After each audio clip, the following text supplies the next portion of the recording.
Welcome back, dear children. Now we will move to our section C. Okay. So in this section we will be discussing about the principle of flotation as well as its applications. Okay. So I am considering a beaker containing water. Okay. Now a body is immersed on it, and this body is floating with a portion of the body under water and a portion above the water surface. Okay. We are considering a beaker containing water. Then a body is immersed on it, and this body floats with some part of the body under water and some part of the body above water. Now, which are the forces acting on this body? Which are the forces? How many forces are there? Two different forces acts on this body, isn't it? So, the weight of the body will be acting in the downward direction, and at the same time, FB, what is FB? Upthrust or buoyant force will be acting in the upward direction, isn't it? When a body is immersed in a liquid, two forces acts on the body. Weight of the body will be acting in the downward direction, and upthrust or buoyant force will be acting in the upward direction. So I have marked these two forces. Weight of the body will be acting along the center of gravity, and upthrust will be acting along the center of buoyancy. That is the next thing what you have to keep in mind. Okay. Now, we are going to write equations for these two things. First, I will be writing an equation for weight. What is the standard equation for weight? Weight is mg, isn't it? Mg or ma. Mg, here we are considering weight. Standard form of weight is mass into acceleration due to gravity. So, we will be having mass into acceleration due to gravity, mg. Instead of mass, what can I write? In the previous section we learned that density is equal to mass by volume. So instead of mass, what can I write? Density into volume. So weight of the body can be written as mass into acceleration due to gravity. Instead of that, density of the body into volume of the body into acceleration due to gravity. So this is the equation for weight. Now, what about the equation for upthrust? In the section A, we have learned about the equation for upthrust. What is that? V, D, G, isn't it? What is V?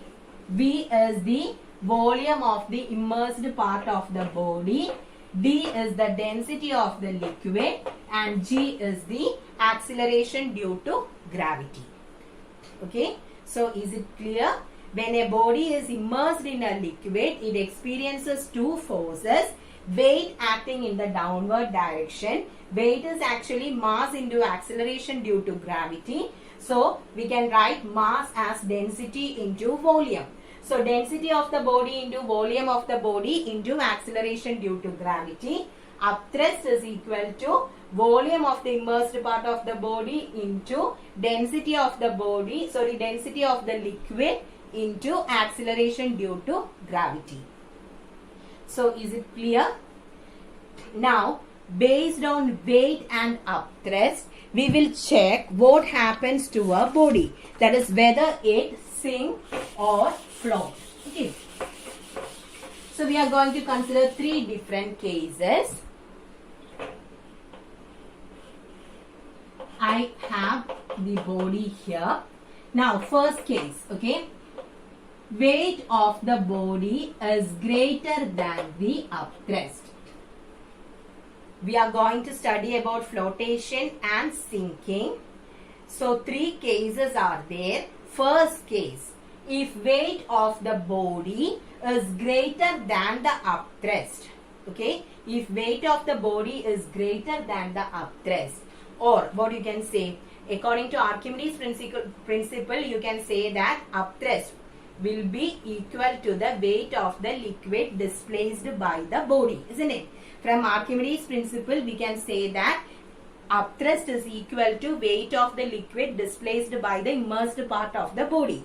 So, you are considering a body immersed in a liquid.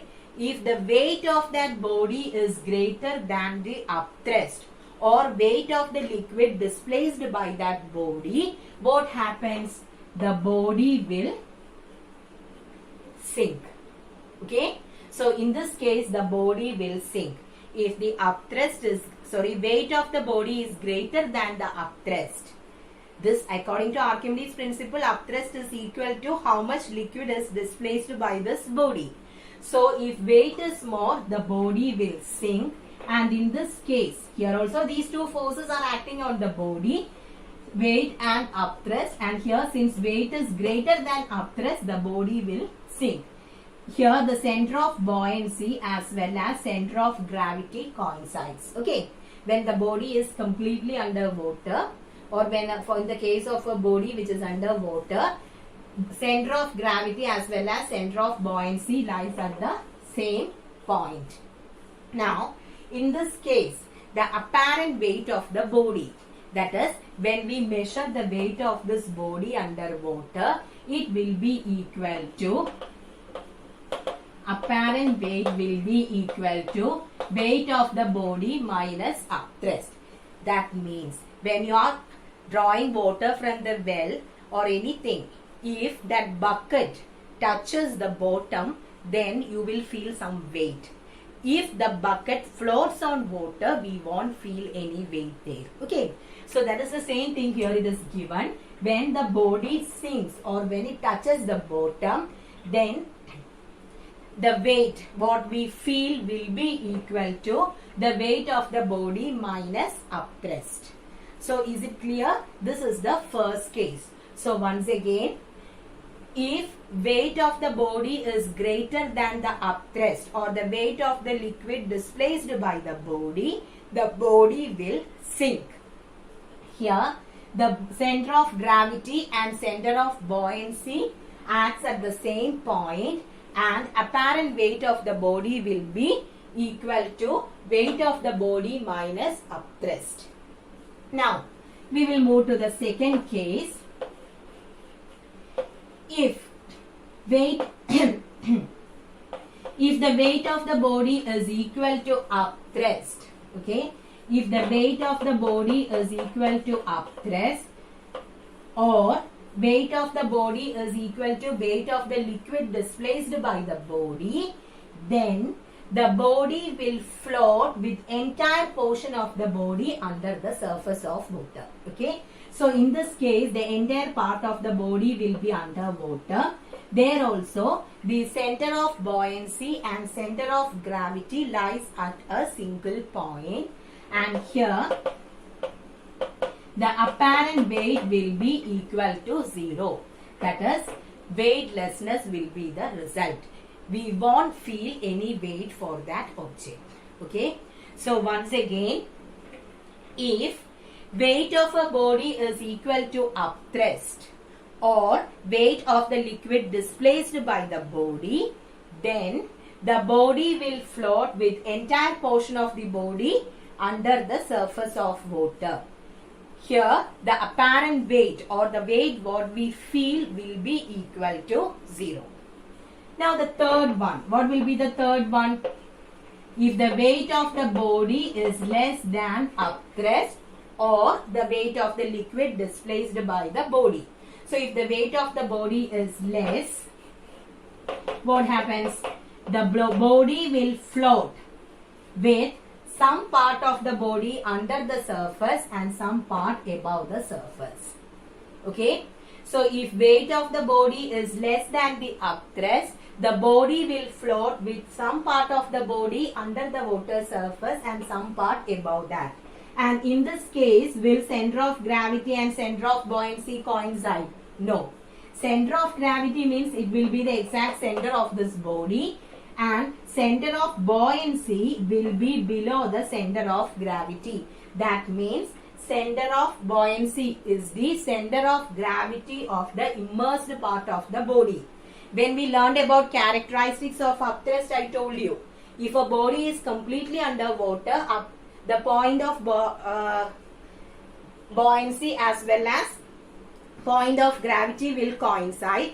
But if the body floats such that some portion is above the level of water and some portion below that, center of gravity and center of buoyancy won't coincide.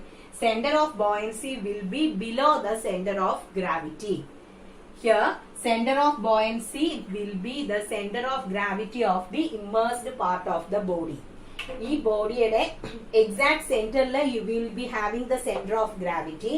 Center of buoyancy വരുന്നത് എത്രത്തോളമാണ് ലിക്വിഡിൽ immersed ആയിട്ടുള്ളത് ആ immersed പാർട്ടിന്റെ സെന്ററിലായിരിക്കും centre of buoyancy വരിക. Okay, then in this case also apparent weight will be equal to 0. Okay, so we have discussed 3 different cases. If weight is more, the body will sink. Apparent weight will be equal to weight of the body minus upthrust. Then if the weight of the body is equal to upthrust, the body will float with the entire portion underwater. In this case, apparent weight will be equal to 0. If the weight of the body is less than upthrust, the body floats with some part above the liquid surface and some below. And in this case also, apparent weight will be equal to 0.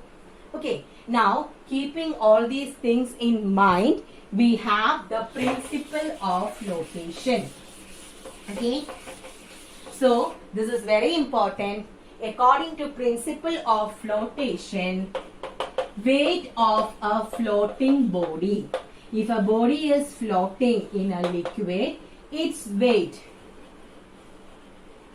will be equal to weight of the liquid displaced by the body. Okay, weight of the liquid displaced by the body. This is known as principle of flotation. According to principle of flotation, weight of a floating body, float ചെയ്യുന്ന ഒരു ബോഡിയുടെ weight എന്ന് പറയുന്നത് it will be equal to the weight of the liquid displaced by the body. ആ ബോഡിയുടെ equal ആയിട്ടുള്ള wait liquid അത് displace ചെയ്യുകയാണെന്നുണ്ടെങ്കിൽ a body can float. Okay, so if a body if an object has to float on a surface or a liquid, okay, not surface, ഒരു ഒബ്ജക്റ്റിന് ഒരു ലിക്വിഡിൽ float ചെയ്യണം എന്നുണ്ടെങ്കിൽ what is needed, ആ ബോഡിയുടെ wait എന്ന് പറയുന്നതിന് ഈക്വൽ ആയിട്ടുള്ള ലിക്വിഡ് ആ ബോഡി ഡിസ്പ്ലേസ് ചെയ്യണം. Okay, displace means it should be moved out. So is it clear? According to principle of flotation, weight of a floating body is equal to the weight of the liquid displaced by the immersed part of the body. It's not compulsory that the entire part of the body should be underwater. കുറച്ച് ഭാഗമേ ഉണ്ടാവുള്ളൂ. ആ ഭാഗം കൊണ്ട് എത്ര വെള്ളം displace ചെയ്തു, ആ displace ചെയ്ത ലിക്വിഡിന്റെ വെയിറ്റും ബോഡിയുടെ വെയിറ്റും ഈക്വൽ ആണെന്നുണ്ടെങ്കിൽ then what happens? The body can float, else the body will sink. So is it clear? Study this principle, it's very important. Here also you have to write only the lecture notes. Okay, so according to the principle of flotation, weight of a floating body is equal to the weight of the liquid displaced by the body. So is it clear? Weight of the floating body is equal to weight of the liquid displaced by submerged part. Okay, already I told you, it doesn't mean that the entire body should be underwater. എത്രത്തോളം part, immersed ആയിട്ടുള്ള part എത്ര water or the liquid gets displaced by that, ആ weight ആണ് equal ആവേണ്ടത്. Okay, now we have a relation connecting volume of the body and density. So derivation for this is given. No need to consider the derivation.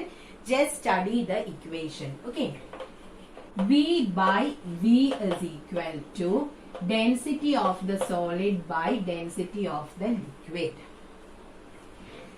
Small letter V by capital V is equal to, what is this? This is rho, that is density. Density of the solid by density of the liquid. Small v stands for volume of the immersed part of the body. Okay, when a body is immersed in a liquid, the volume of the immersed part of the body divided by total volume of the body will be equal to density of that body divided by density of the liquid. Okay, so this is the relation connecting volume and density in the case of a body immersed in a liquid. Okay, volume of the small v stands for the volume of the immersed part of the body by total volume of the body. This is equal to density of that body divided by density of the liquid in which the body is immersed. So no need for the derivation, just study that equation. Now comes about the applications of principle of flotation. Many examples are given in your textbook. We'll discuss few of that. Okay, about the applications. So the first one, an iron nail sinks in water, but a ship made up of iron floats. Okay, if you take an iron nail and if you put it in water, what happens? It sinks, it will go down. But a ship made up of iron floats in water or floats on water. What is the reason? So now we have discussed about the sinking and floating. If a body wants to sink, we can say it on the basis of its weight as well as on the basis of density. Density of an object, if the density of an object is greater than the density of the liquid, the object will sink. So if you are considering an iron nail, density of iron is more than that of water. That is why an iron nail sinks. Okay, iron density കൂടുതലാണ് when compared with water. That is the reason why an iron nail sinks. But when you are considering a ship made up of iron, it floats. What is the reason? In a ship, there are many hollow spaces. Okay, so we are seeing, if you are considering a complete object made up of iron, its density will be greater than that of water and the object will sink. But in a ship, we have many hollow spaces. Okay, many hollow spaces are there which is filled with water. Sorry, filled with air, not water, filled with air. So density of when you are considering the density of air, it is less. So since these hollow spaces are filled with air, the average density of the ship will be less than the density of water, and that is the reason why a ship floats. Okay, iron nail എടുക്കുകയാണെങ്കിൽ അതിൽ air fill ചെയ്ത് വെക്കാൻ no place is there. So average or total density of the iron nail is greater than that of water, because density of iron is greater than water. That is the reason why it sinks. But in the case of a ship, many hollow spaces are there in which air is present. So the average density of the ship will be less than that of water. So it floats. Now, when you are considering a ship moving from sea water to river water, okay, sea'il ninnum river lake povaanennundengil, what happens? It sinks more. Do you know what is the reason? What is the specialty of sea water? Density is more. If density is more, upthrust will be more. So only a small portion of the ship will be under the water surface. പക്ഷെ river waterലേക്ക് വരുമ്പം its density is less. In this case, upthrust will be less. So some more portion of the boat will be under the surface of water. Then have you heard about plimsoll lines? On a ship, you can see some white color lines here. Have you noticed? White color painting in a line ആയിട്ട് അടിച്ചു വെച്ചിട്ടുണ്ടായിരിക്കും on ships, and on each one they might have written something. River വാട്ടറിലും sea വാട്ടറിലും ഒക്കെ പോകുമ്പോൾ ഏത് level വരെയാണ് immersed ആവേണ്ടത്, that is marked here, and this is known as Plimsoll line. So when it is moving through sea, if the ship is moving through sea, suppose let this be the Plimsoll line corresponding to sea water. So the ship will be loaded such that this Plimsoll line for sea water should be above the level of water. That is, we should be able to see this line. Otherwise, ship will load cheyavu. Allengil there is a chance for the ship to sink. Okay. So Plimsoll lines are the lines, white painted lines will be there on the ship. According to the Plimsoll line, the ship will be loaded. That line, particular line should be seen above the water surface. If it is underwater, then there is a chance for sinking. Okay. So you can notice this when you, again, if you are watching the movies or other things, you can just check whether Plimsoll lines are there. Okay. Then the next one is a loaded ship is submerged more. Loaded ship, if more load is there, then it will be submerged more. Why? Because load kodunadinanusaരിച്ച് its weight will be more. Weight of the liquid displaced will be more. Okay. Then the next thing is about the human beings. Before human beings, one more thing. If you are considering an unloaded ship, that means it is not loaded. Either the persons or load is not there in a ship. So in that case, what they will do, there is a chance for the ship to get crashed, isn't it? So in that case, sand sacks will be filled in the bottom of the ship. Okay. If a ship is an unloaded one, weight illengil, people or load is not there, then it will be, the bottom part will be filled with the sand sacks. Okay. Sand sacks will be filled in the bottom. This is to make the ship unstable. Okay. Then about the human beings. You can see people floating on water. Have you noticed? Some may some may know swimming, but there are people who can float. Simple ആയിട്ട് float ചെയ്യുന്നവരുണ്ട് in water. So what is the reason for that? Float ചെയ്യണമെന്നുണ്ടെങ്കിൽ what did we learn? If your body want to float, weight of the floating body should be equal to the weight of the liquid displaced by the body. നമ്മൾ float ചെയ്യുവാണെങ്കിൽ നമ്മുടെ വെയിറ്റിന് equal ആയിട്ടുള്ള liquid displace ചെയ്യണം, isn't it? Or what you can say, density should be same. If the density of the object is same as the density of the liquid, then an object can float. So if we are keeping empty lungs, okay, empty lungs aanengil density of the body will be 1.07 gram per centimeter cube, which is greater than the density of water. Density of water is 1 gram per centimeter cube. If our lungs is empty, that is no air is present, then the density is 1.07 gram per centimeter cube. That means it is slightly greater than the density of water. So what happens? Sink.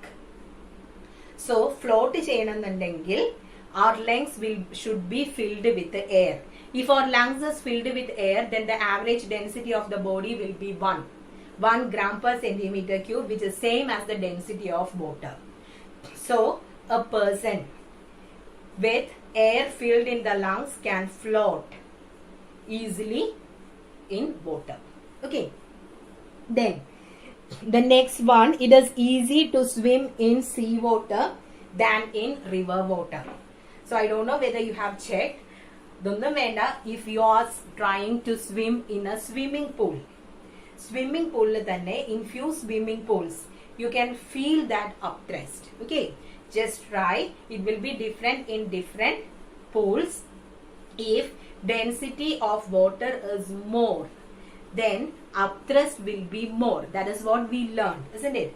But seawater angle, its density is more. So we'll feel that upthrust and we can swim easily than in a river water. Okay. So it's difficult to go and swim in sea and river. That is why I told you about a swimming pool. So if you swim in certain pools without knowing how to swim, you can move somewhat fast. The reason is its density is more. If density is more, upthrust exerted will be more and we can move easily. Clear? Now, the next one is about the submarines. What are submarines? Vehicles which can move both underwater as well as on the surface of water, isn't it? Now, how these submarines can go up and down? Do you know what is the reason? Submarines have something known as ballast tanks. Okay, submarines have ballast tanks. If the submarine want to go deep into water, this ballast tank will be filled with water. If it is filled with water, density of this increases and then it will sink. If it want to come up, now it should come up. Then what happens? The water present in the tank will be emptied and air will be filled in the tank. Then the average density of the submarine will decrease. Density koriyuvaanennundengil, then what happens? It will come up. Okay. So submarines contain ballast tanks. If it want to go deep into water, this ballast tank will be filled with water. This increases the density of the submarine and it can go deep. If it want to come up or if it want to float, the water in the ballast tank is removed and it will be filled with air. So, it can come up. Okay. Now, the next thing is about the ice. When you are comparing ice and water, which one is having more density? Density is more in the case of water. Density of water is 1 gram per centimeter cube, but in the case of ice, it is 0.97. Only a slight difference will be there, but this also make much difference. Okay.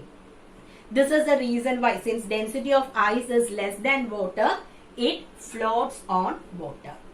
Now, what about the icebergs? Have you heard about icebergs? Titanic crashed by hitting on the iceberg. So, do you know what is the reason? When you are considering ice, the density of ice and water is having only a slight difference. So, the ice cubes or not cubes, these icebergs, huge mass of ice can be called as icebergs. These icebergs will float on water with nearly 3/4 of it under the water surface and only 1/4 of this iceberg will be above the water surface. So actually it can cause serious problems to the ships because they can't see it, isn't it? Only a small portion of the iceberg will be above the water surface. And the 3/4 portion. So the ships will collide with that. Okay. Then the next one is about the fishes. Fishes will be coming to the surface of water. Again, it will be moving down deep into the water, isn't it? So how is it possible? Here it works similar to our submarines. Similar to ballast tank. These fishes are having swim bladder. Okay. Ballast tank, we have ballast tank in the case of submarines. Similar to that, fishes are having swim bladders. If it want to go deep into water, the swim bladder will be filled with water. Ini molekku varannundengil, this water will be this swim bladder will be emptied. Then fish can come to the top. Okay. So by filling water in the swim bladder, the fishes can go down, and if the swim bladder is emptied, it can come up. So is it clear about the applications related to liquid or water? Now, one more thing, this flotation or buoyant force, all these things comes in the case of fluids. So till this we have discussed about liquids, isn't it? Now we can consider something related to air. You can see the balloons. If you are considering the hydrogen balloons and all, it will go to a greater height, isn't it? What is the reason? Air is a fluid. It comes under the heading fluid, isn't it? So it also exerts upthrust. So due to upthrust, it moves up. And when you are considering the density of hydrogen, then it is less than that of the density of air. That is why it floats. So it will go up. Upthrust is more and the balloon will go up. And when it reaches a certain height, what happens? It starts floating there, isn't it? So it starts floating. When it floats, what happens there? What is the reason why it floats there? The reason is at that particular point, density of the air as well as density of hydrogen inside the balloon are same. So clear. So if the density is same, it will float there. If the density is less, it will go up. So with this, we completed the chapter. I need just the lecture notes. Okay, no need to write the question answers. So thank you, children.